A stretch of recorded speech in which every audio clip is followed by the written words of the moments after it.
श्रियकान्ताय कल्याणनिधये निधयेतिनाम् श्रीवेङ्कटनिवासाय श्रीनिवासाय मङ्गलम् लक्ष्मी सविभ्रमालोकसुभ्रूविभ्रमचक्षुषे चक्षुषे सर्वलोकानां वेङ्कटेशाय मङ्गलम् श्रीवेङ्कटाद्रिशृङ्गाग्रमङ्गलाभरणाङ्गये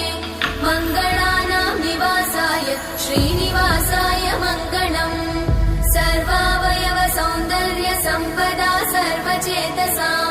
सदा सम्मोहनायास्तु वेङ्कटेशाय मङ्गलम् नित्याय निरवध्याय सत्यानन्दचिदात्मने सर्वान्तरात्मने श्रीमद् वेङ्कटेशाय मङ्गलम्